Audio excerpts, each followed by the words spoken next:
우리 하나님 말씀 보겠습니다. 하나님 말씀은 잠언 28장 4절에서 9절까지 말씀입니다. 잠언 28장 4절에서 9절까지 말씀입니다. 28장 4절에서 9절까지 말씀입니다. 잠언 28장 4절에서 9절까지 말씀. 예, 우리 한 목소리로 함께 올려드립니다. 시작. 율법을 버린 자는 악인을 칭찬하나 율법을 지키는 자는 악인을 대적하느니라. 악인은 정의를 깨닫지 못하나 여호와를 찾는 자는 모든 것을 깨닫느니라. 가난하여도 성실하게 행하는 자는 부유하면서 곱게 행하는 자보다 나으니라. 율법을 지키는 자는 지혜로운 아들이요 음식을 탐하는 자와 사귀는 자는 아비를 욕되게 하는 자니라. 중한 별리로 자기 재산을 늘리는 것은 가난한 사람을 불쌍히 여기는 자를 위해 그 재산을 저축하는 것이니라. 사람이 귀를 돌려 율법을 듣지 아니하면 그의 기도도 가증하니라. 아멘. 오늘 이 말씀은 율법을 버린 자와 그리고 율법을 지킨 자가 이렇게 비교되면서 시작하고 있습니다. 잠언에서 율법이란 어떤 의미가 있을까? 우리가 모세를 통해 주신 그 계명들처럼 법조문과 규칙적인 말씀이라기보다는 우리 성경 전체에 하나님의 뜻을 다 담아서 생활 속에서 우리 부모님이 가르쳐 주시는 교훈 그리고 스승들의 훈계와 지혜들을 잠언에서는 율법이다, 계명이다 그런 의미로 많이 쓰고 있습니다. 그래서 잠언 4장 4절에 이런 말이 있죠. 아버지가 내게 가르쳐 이르기를 내 말을 내 마음에 두라, 내 명령을 지키라, 그리하면 살리라 라고 했습니다. 그리고 잠언 1장 8절에도 내 아들아 내 아비의 훈계를 들으며 내 어미의 법을 떠나지 말라라고 말씀하신 것처럼 이번 잠언에서의 율법은 하나님의 말씀을 마음에 둔 아버지의 가르침 또 어머니의 가르침을 말한다라는 것을 우리가 알 수 있어요. 가만히 보면 참 부모님만큼 자식들에게 참 잔소리 많이 하는 사람은 없을 것입니다. 약속 시간 잘 지켜야 한다. 성실하게 해야 한다. 정직해야 한다. 게으르면 안 된다. 남에게 피해를 주면 안 된다. 밥은 먹었냐? 왜 빵 먹었냐? 한국인은 밥심이다. 밥심 하면서 이 아이가 문 밖에서 책가방 메고 나가는 그 순간까지 부모님은 자식들에게 잔소리를 합니다. 이 좋은 말로 훈육한다 그렇게 하죠. 자식이 독립해도요, 나중에는 결혼을 해도요, 전화기를 통해서 부모님은 계속해서 훈육합니다. 왜 모든 부모는 자식들에게 이렇게 훈육을 많이 하는 걸까요, 여러분? 부모님 자신도 그렇게 살아왔기 때문에 그래 훈육하는 걸까요? 그건 아니죠. 사실 부모님도요 그렇게 못 살았으면서도 이 자식만큼은 나처럼 살지 말고 더 잘 살길 바라는 그런 기대가 있고 그런 기대만큼 되기를 바라는 마음이 있죠. 사랑하기 때문인 것 같습니다. 바르게 자라기를 원하기 때문인 것 같아요. 잘 되길 바라는 마음 때문인 것 같아요. 남의 자식에게는 이런 잔소리 훈육 잘 안 하고 못하죠. 오히려 칭찬을 많이 합니다. 하지만 내 자식에게 부모는 끊임없이 훈육을 하게 되는 것 같습니다. 한 예로 우리 여기에 찬명이가 있는데 찬명이가 저희 아들입니다. 제가 이렇게 얘기해요. 찬명아, 너 친구가 어느 날 너에게 다가와서 보증을 서달라고 하면 서주면 돼? 안 돼? 안 되지. 그렇죠. 그냥 받지 않아도 될 만큼은 줘도 돼. 그러나 절대로 친구에게 혹은 형제라도 보증은 절대 서주면 안 된다. 이 아버지의 입장에서 인생을 살아보니까 보증이 얼마나 무서운지를 아니까 아들에게 간곡하게 가르쳤어요. 근데 이 찬명에게 둘도 없는 친구 석현이가 연락이 와서 어느 날 정말 딱한 사정을 말하면서 찬명에게 보증 서주기를 부탁을 하는 거예요. 석현이는 오랜 시간 동안 봐왔기 때문에 이 친구만큼은 내가 믿을 수 있다 생각하고 다음 달이면 보증서 해지할 수 있게 하겠다는 말을 그대로 믿고 이 보증서에 찬명이가 사인을 써주었습니다. 이제 한 달이 지났는데 석현이가 연락이 없습니다. 석현이가 정말 그럴 리가 없는데 내가 아는 석현은 그런 친구가 아닌데 찬명이는 한동안 어리둥절 믿지 못하고 있습니다. 그런데 시간이 지나면서 이제 조금씩 현실을 눈을 뜨고 후회하기 시작한 거예요. 돈만 잃었다면 차라리 다행인데 그 후로부터 찬명이 집에 딱지가 붙기 시작하는 겁니다. 찬명이는 보증서에 도장 하나 찍어줬다는 이유로 일평생 내가 만져보지도 못한 돈을 갚느라 인생을 허비하게 됩니다. 나 혼자만 그러면 모르겠지만 내 가족 모두가 보증으로 인한 악순환을 겪게 되었습니다. 그때서야 깨닫습니다. 보증이란 것이 이렇게 무서운 거구나. 내가 왜 그때 아버지의 훈육을 가볍게 들었을까? 그리고 찬명이도 언젠가 누구의 아버지가 되어서 아들에게 말해줍니다. 아들아, 친구가 아무리 좋아도 가장 가까운 친구라도 보증을 서달라고 하면 친구를 잃는 일이 있어도 절대로 보증을 서지 말아라. 여러분, 이게 생활 속에서 얻은 지혜고 아버지의 훈계고 어미의 법인 거죠. 그런데 이것은 율법의 잠언에도 보증에 관한 말씀이 군데군데 많이 있습니다. 타인을 위하여 보증이 되는 자는 손해를 당하여도 보증이 되기를 싫어하는 자는 평안하니라. 잠언 11장 15절에 있어요. 또 잠언 17장 18절에 지혜 없는 자는 남의 손을 잡고 그의 이웃 앞에서 보증이 되느니라. 그 외에도 많이 나와요. 여러분, 이처럼 이 성경 율법에 또 부모님의 가르침에 그 말씀들이 바로 이렇게 우리에게 인생을 좌우하는 말씀들이 되는 것입니다. 또 스승의 지혜와 가르침도 잠언에서는 율법이다라고 그렇게 말합니다. 여러분, 성경에서 스승과 제자 하면 엘리야, 엘리사, 또 예수님과 제자들, 또 사도 바울과 디모데, 디도 이런 관계들이 있잖아요. 오늘날 스승은 누굽니까? 교회의 목회자, 그리고 순장, 또 주일학교 교사가 될 것입니다. 여러분, 가르치는 사명을 받은 자들이 있죠. 단순히 지식 전수를 넘어서요, 이들과 삶 속에서 또 인격적 교제를 통해서 하나님의 뜻과 지혜를 가르치고 전수해 주는 자가 스승인데, 이 관계 속에서 전해지는 지혜를 잠언에서는 율법이다라고 말합니다. 여러분, 미리 말해서 이 잠언 전체가 솔로몬이 우리에게 지금 스승이 되어서 가르쳐 주고 있는데, 이스라엘에서는요, 이 스승의 교훈을 어릴 때부터 읽게 할 때마다 어린아이에게 이 성경 잠언 앞에 꿀 한 방울을 먼저 딱 떨어뜨리고 그것을 핥게 하는 전통이 있다 합니다. 이 말씀이 이렇게 너의 인생에 달콤하고 맛있는 꿀과 같으니 항상 가까이 하고 즐거워하라, 그런 뜻을 먼저 부모가 가르쳐 준다 합니다.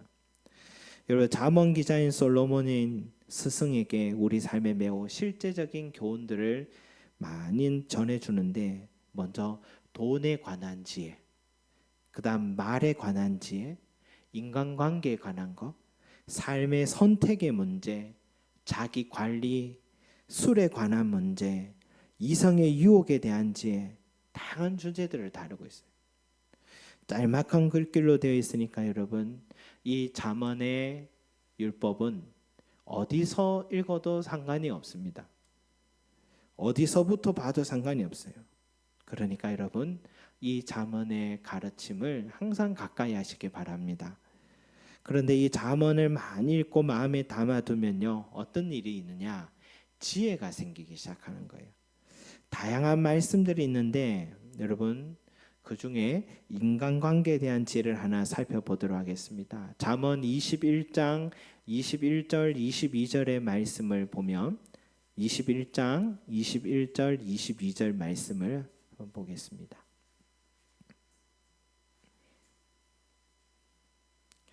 같이 읽겠습니다. 시작. 내 원수가 맞습니까? 아닙니까? 21장 21절 아닙니까? 예, 죄송합니다. 제가 잘못 오타를 친 것 같으니까 제가 읽어드리겠습니다.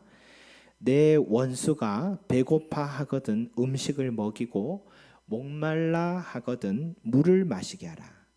그리하는 것은 핀 숯을 그의 머리에 놓는 것과 일반이요 여호와께서 내게 갚아 주시리라 라는 말씀이 있어요. 여러분, 살아가면서요, 이 관계의 불협화음 언제든지 있기 마련입니다.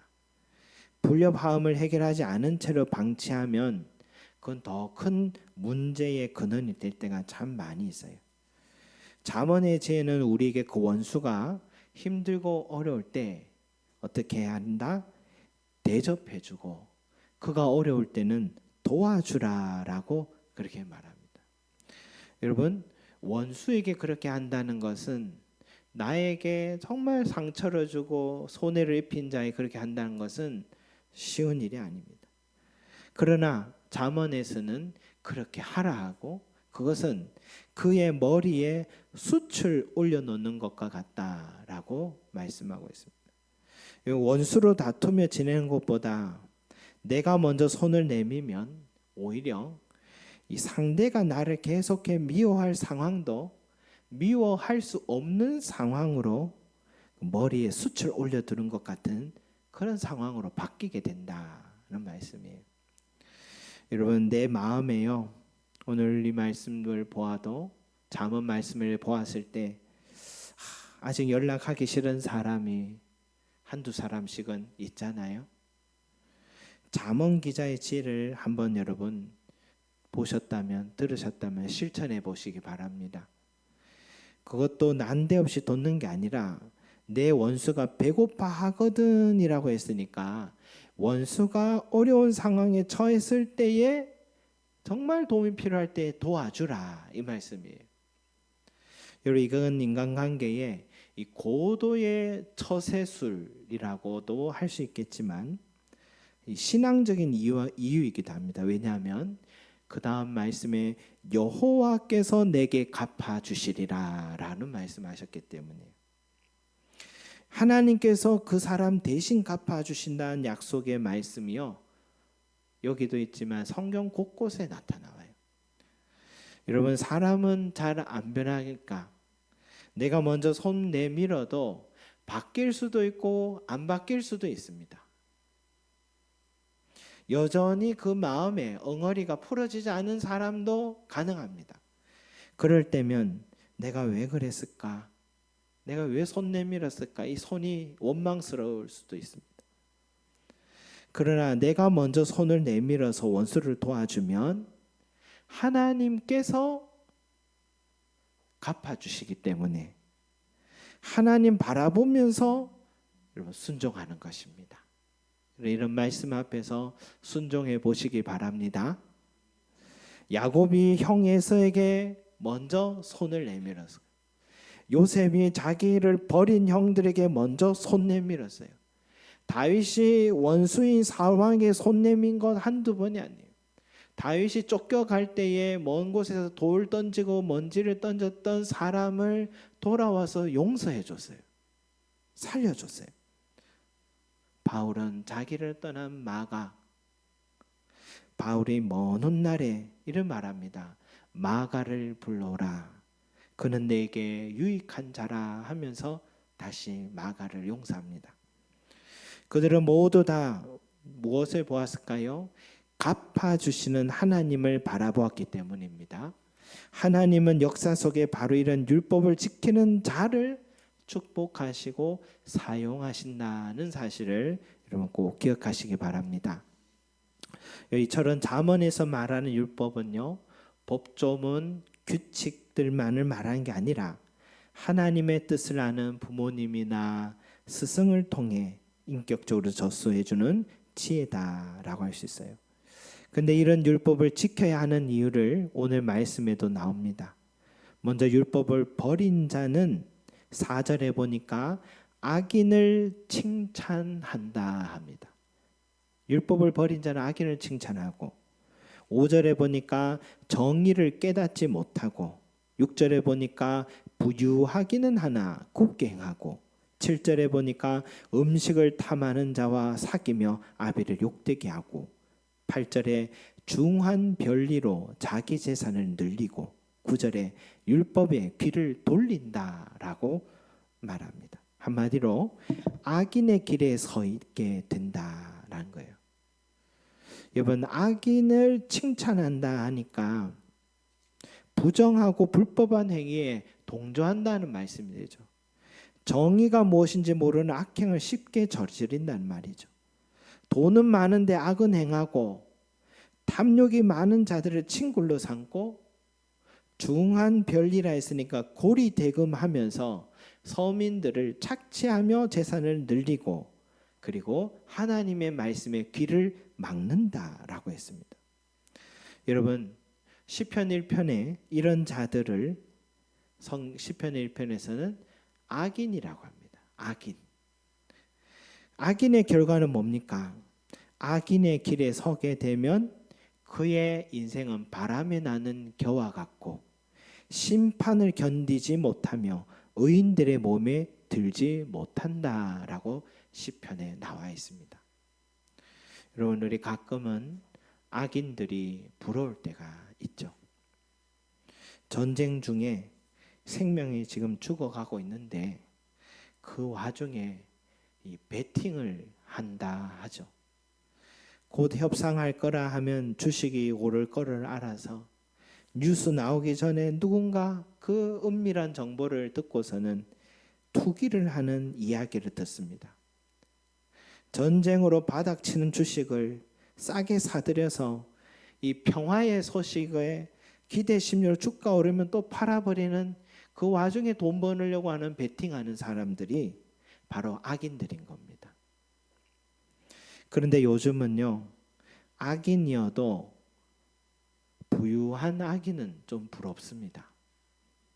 겉보기에 이 돈이면 안 되는 게 없는 그런 세상 같잖아요. 정직하게 의롭게 살면 이 세상에서 돈을 많이 못 벌 수가 있잖아요. 그래서 남들 다 해주는 거 자식에게 못 해줘서 미안한 마음이 안타깝고 그런 마음이 들잖아요. 그래서 가끔은 악인의 형통함이 부럽습니다.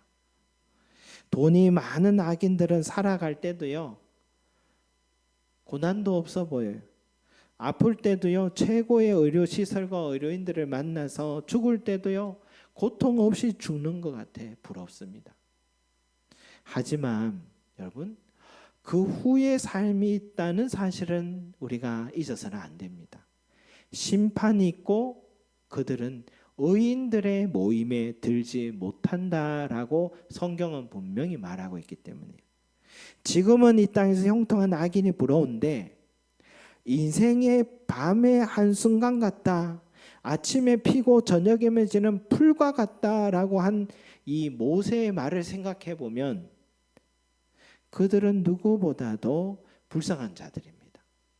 그들은 이 땅의 형통함을 누렸을지 모르지만 그 악행에 대한 대가는 반드시 심판하고 형벌을 치르시게 하시는 분이 계시기 때문에 그들은 불쌍한 자들이 되는 겁니다.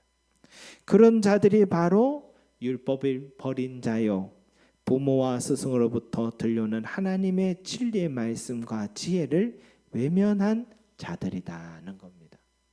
반대로 또 율법을 듣고 지킨 자들이 나와요. 그 특징이 4절에 보니까 악인을 대적한다라고 합니다. 5절에 보니 모든 것을 깨닫는다. 6절에 가난하여도 성실하게 행한다. 7절에 지혜로운 아들이다. 8절에 가난한 자를 불쌍히 여긴다. 9절에 하나님은 그들의 기도를 들으신다. 여러분, 하나님의 말씀을 항상 듣는 사람들은 특징은 이런 특징이 있어요. 하나님의 말씀을 읽는다라는 표현보다는요, 여러분, 듣는다라는 표현이 맞습니다. 듣는 건 뭡니까? 적극적인 태도예요. 예전에 제가 성경 파노라마라는 프로그램을 이 목회자를 또 위해서 한다는 프로그램이 있다 해서 당시 전도사였는데 교회에서 일부러 지원을 해서 1박 2일 울산까지 가서 배우게 됐어요. 여러분, 1박 2일 동안 단기로 배우는데 나는 이제 이걸 배우면 돌아가서 성경 전체를 파노라마로 주일학교 교사들에 가르쳐야 된다고 하니까 1박 2일 동안 듣는 자세가 달라지더라. 강사의 말 한마디 한마디 경청을 하고 듣습니다. 왜 듣냐? 이제 가서 해야 되기 때문인 거죠. 듣는 것은 행하기 위해 듣는다는 의미가 있어요. 그래서 성경을 읽는다라고 하기보다는 듣는다, 경청한다라고 표현하는 것입니다. 하나님의 말씀을 경청하는 자, 그는 악인의 길을 떠나 의인의 길에 서게 돼요.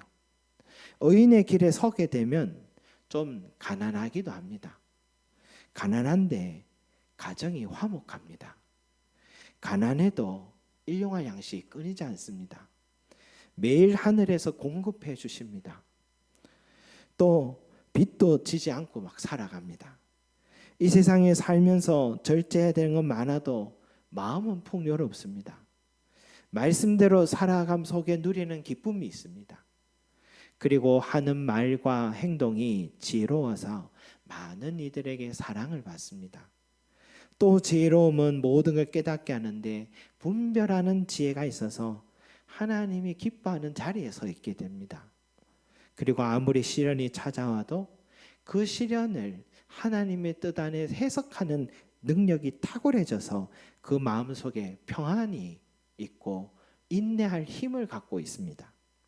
그리고 하나님께서 그의 기도를 항상 들어주십니다.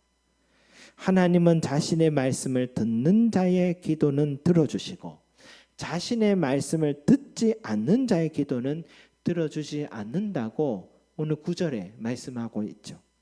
여러분, 이건 세상의 이치와 전혀 다르지가 않습니다. 여러분, 무엇보다도 의인의 길을 시편 1편에서 이렇게 말해요. 오직 여호와의 율법을 즐거워하여 그의 율법을 주야로 묵상하는도다. 그는 시냇가에 심은 나무가 철을 따라 열매를 맺으며 그 잎사귀가 마르지 아니함 같으니 그가 하는 모든 일이 다 형통하리로다. 여러분, 이 말씀은 다윗의 시편 1편 말씀인데 성경학자들도 시편 1편은 시편 전체를 압축한 말씀이라고 말합니다. 그 말은 이 시편 1편 한 편 시 속에 다윗의 온 삶의 고백이 압축적으로 들어있다는 겁니다. 즉 그가 인생 전체를 살면서 한마디로 요약한 노래가 시편 1편이라는 겁니다. 하나님 말씀을 듣고 지켜 행하였더니 하나님의 말씀을 즐거워하며 주야로 묵상했더니 하나님은 내 인생을 시냇가에 심은 나무가 철을 따라 열매 맺고 그 잎사귀는 마르지 않는 듯 내 일생을 지켜주시고 돌보아 주시고 공급해 주시고 인도해 주셨음을 그가 시편 1편의 말씀을 통해 고백하고 있는 것입니다. 성도 여러분, 오늘 이 말씀은 율법을 지키는 자와 율법을 버린 자로 구별을 하며 시작하여 이건 솔로몬의 신앙 고백입니다. 그의 아버지 다윗도 시편 1편을 통해서 의인의 길과 악인의 길을 구별해서 시작하고 그 기준은 둘 다 여호와의 율법의 말씀을 즐거워하며 지켜 행하는 자와 버린 자의 차이다라고 말하고 있습니다. 처음에는 눈에 띄지 않는 작은 차이인데 세월이 흐르고 흘러 이 말씀이 계속 쌓이고 쌓이면은 결국에는 이 두 차이는 서로가 영원히 만날 수 없는 큰 차이를 만들게 됨을 말해주고 있습니다. 성도 여러분, 율법을 즐거워하시는 자가 되시길 바랍니다. 하나님께서 보내주신 이 성경의 말씀을 주야로 묵상하시기 바랍니다. 또 믿음과 사랑으로 양육하시는 부모님을 통해서 들려주신 율법을 경청하시고 그 해석을 돕도록 스승의 역할로 교회마다 목회자 또 순장 주일학교 교사를 보내주셨으니 이들을 통한 그 말씀들을 경청하시고 이 말씀이 내 삶의 의의 자리로 또 내 삶에 마르지 않는 형통한 삶으로 결국 심판이 아닌 의의 면류관으로 의인의 모임인 영원한 천국에 살아가게 하시는 여러분 그런 은혜가 있음을 믿으시고 이러한 은혜를 누리시는 복된 자들이 되시기를 소망합니다. 기도드리겠습니다. 사랑과 은혜가 풍성하신 아버지 하나님, 이 율법의 말씀을 지키는 자와 이 말씀을 거절하는 자들이 있었습니다. 처음에는 눈에는 띄지 않았던 그 작은 차이가 그의 인생의 끝에는 영원히 마주할 수 없는 큰 차이를 만들었다는 것을 오늘 잠언을 통해 보게 되고 시편 말씀을 통해서도 보게 됩니다. 하나님이 오늘 이 말씀을 작게 여기지 말게 하여 주셔서 우리 모두 다 하나님의 율법의 말씀을 듣는 자 되게 하여 주시옵소서. 듣고 지키는 자 되게 하여 주시옵소서. 그 세월이 흐르면 흐를수록 주의 이 말씀이 우리에게 더욱더 깊이 쌓이면 쌓일수록 우리의 눈은 뜨고 귀가 열리고 우리의 마음은 깨우쳐서 하나님을 향하여서 더욱더 가까이 나아가는 자가 되게 하여 주셔서 이 말씀이 우리를 의의 자리에 서게 하여 주시고 주여 생명의 길에 서게 하여 주시고 우리의 삶을 복되게 축복해 주시는 은혜가 있기를 소망합니다. 우리 성림제자교회 온 성도들 한 사람도 빠짐없이 이 의의 자리에 서게 도와주시옵소서. 감사드리며 예수 그리스도 이름으로 기도드립니다. 아멘.